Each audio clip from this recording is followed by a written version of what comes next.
Peyton Gendron. On May 14, 2022, 18-year-old Peyton Gendron drove 200 miles from his home in Conklin, New York, to a Tops Friendly Market supermarket in Buffalo's predominantly black East Side neighborhood. Armed with a Bushmaster XM15 AR-15 style rifle, wearing tactical gear and a helmet with a GoPro camera, he had one mission: to kill as many black people as possible.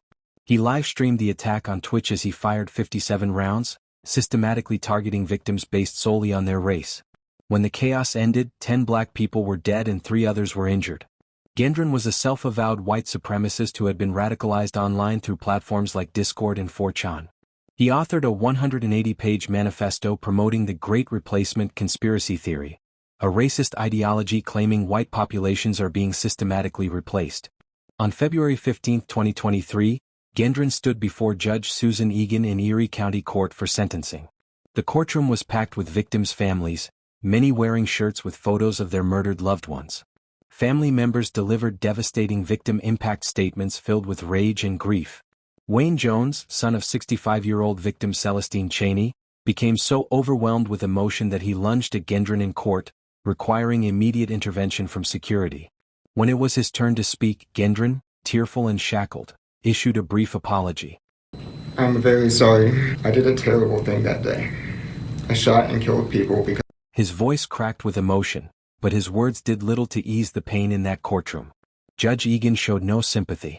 "There can be no mercy for you," she declared, emphasizing the premeditated nature of his hate-fueled attack.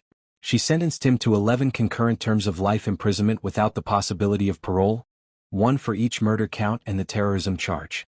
Gendron would never walk free again. But his legal troubles weren't over. Federal prosecutors charged him with 27 additional counts under hate crime statutes. On January 12, 2024, the Department of Justice announced it would seek the death penalty, the first capital authorization under Attorney General Merrick Garland. Gendron offered to plead guilty in exchange for life without parole, but prosecutors rejected the offer. His federal trial is scheduled for January 5, 2026, and he currently sits at Wendy Correctional Facility awaiting what could be his final judgment. From a mass murderer's calculated evil to a teenager's impulsive violence. Our next story shows how a school shooting plan turned into a desperate scramble for survival. Devin Erickson. Devin Michael Erickson was an 18-year-old senior at STEM School Highlands Ranch in Colorado, described by his family as outgoing and musically talented. But behind the guitar and the smiles, Erickson and his 16-year-old accomplice Alec McKinney had bonded over something dark: jokes about school shootings and admiration for figures linked to Columbine. They created a bucket list of violent acts, ultimately deciding on a school shooting just weeks before graduation. On May 7, 2019, around 1:50 in the afternoon, Erickson and McKinney entered room 107 where over 20 students were watching The Princess Bride during an end-of-year screening. Erickson, carrying a Glock hidden in his guitar case, had positioned himself in the darkened room earlier, feigning illness. He texted McKinney to begin the attack. Erickson sealed an exit door, pulled his weapon and shouted, "Nobody move." McKinney fired first, and together they wounded 8 students with gunshot wounds. But then 18-year-old Kendrick Ray Castillo made a split-second decision that would cost him his life and save countless others. He charged at Erickson to disarm him. Other students joined the struggle. Castillo was shot in the chest at close range and died almost instantly, but his heroic act allowed other students to overwhelm and disarm both shooters. Erickson quickly surrendered his gun, while McKinney was also subdued. The entire attack lasted just minutes, but the trauma would last forever. Erickson's 3-week jury trial began in May 2021. McKinney testified against him, detailing their planning and Erickson's active role in the attack. It was narrowed down to Devin disliking the classmates he had in that classroom and saying that that was the most ideal place to do it because that was where most kids he hated. On June 15, 2021, after just 5 hours of deliberation, the jury convicted Erickson on 46 of 48 charges, including first-degree murder and over 30 counts of attempted first-degree murder. 3 months later, on September 17, 2021, Erickson returned to face Judge Teresa Slade for sentencing. When given the chance to speak, Erickson declined. He sat in his mask and jumpsuit, showing virtually no reaction to the pain around him. Prosecutor George Brawlera called it Douglas County's most horrible act, and pushed for the maximum sentence possible to ensure Erickson would never be granted clemency. Judge Slade agreed. She imposed a mandatory sentence of life without parole for the first-degree murder conviction. But she didn't stop there. She added 2 more life without parole terms plus 1,282.5 years, running both concurrent and consecutive, for the attempted murders, arson charges and other crimes. While one school shooter showed no remorse for his single victim, our next defendant faced something even more horrific: accountability for helping execute 4 people in their own home. Jordan Wade. Jordan Wade was 16 years old and already a documented gang member with a lengthy juvenile record when he decided to rob a drug house in Columbus, Ohio's South Linden neighborhood. On June 13, 2015, Wade and his 18-year-old co-defendant Rashad Adams arrived at a home on East Hudson Street around 11 at night under the pretense of buying marijuana. But they had no intention of making a purchase. They came armed with handguns and pure malice. Wade and Adams kicked in the door and forced 5 people, 4 adults and 1 teenager, into the basement at gunpoint. They bound the victims' hands with duct tape and ransacked the house, stealing about $500 in marijuana. But they didn't stop there. Adams began systematically executing the victims while Wade blocked escapes, demanded valuables and urged Adams to finish them to eliminate witnesses. 4 people were shot multiple times in the head and torso, killed execution style in that basement. Police linked Wade to the murders through surveillance video, text messages plotting the robbery and gang connections. When arrested, Wade showed no remorse. Investigators discovered he had actually laughed about the killings and recorded jail phone calls. Wade was indicted on August 5, 2015, and tried as an adult. He faced 25 felony counts, including 4 counts of aggravated murder, attempted aggravated murder, aggravated robbery, kidnapping and weapons charges with gang specifications. His defense tried to argue he was just a follower who had been coerced by the older Adams, but prosecutors emphasized that Wade had actively encouraged the killings and participated every step of the way. His 3-week jury trial ended on May 20, 2016, with convictions on all major counts. Jurors later said the evidence of his active role, the text messages, witness accounts and his complete lack of remorse, made their decision clear. On September 13, 2016, Wade stood before Judge David Young for sentencing. Judge Young imposed the absolute maximum: 4 consecutive terms of 30 years to life for the aggravated murders, totaling 120 years to life.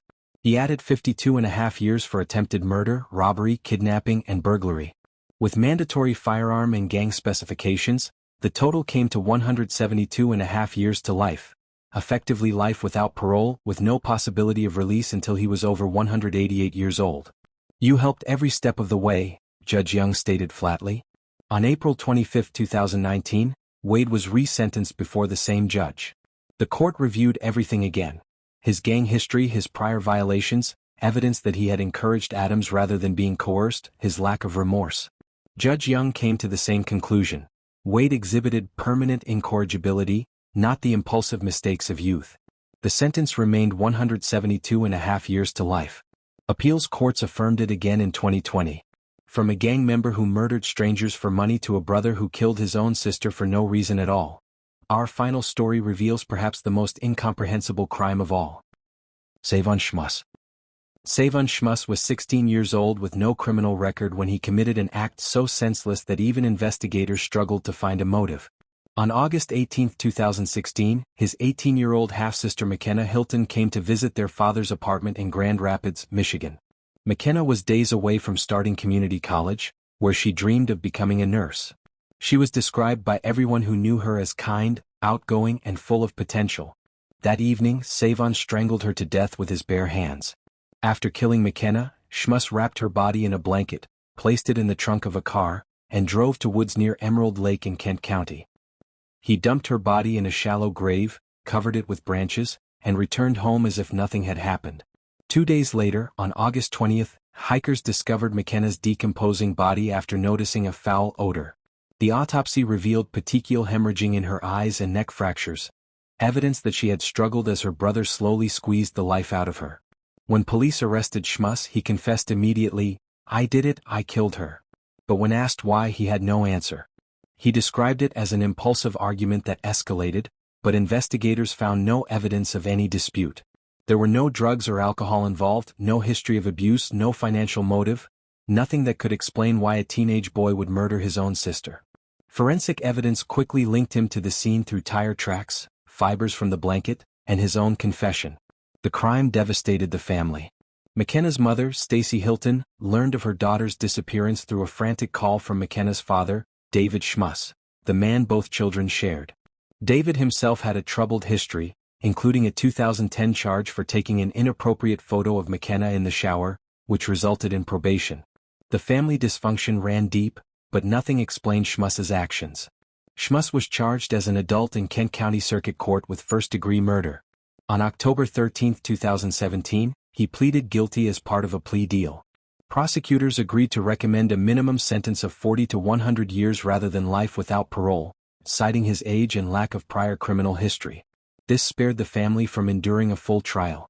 The sentencing hearing on October 30, 2017, before Judge George Quist was one of the most emotional proceedings the judge had ever witnessed.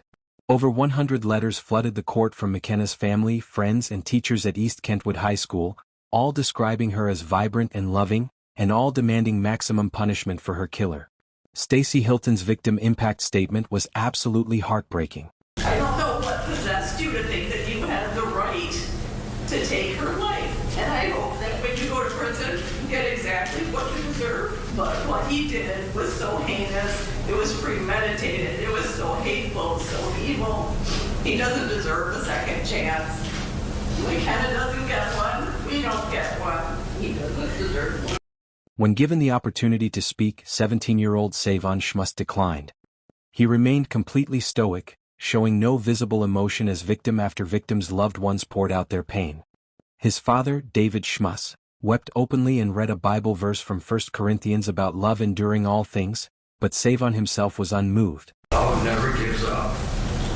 Love never loses faith. The aftermath brought even more tragedy to the family.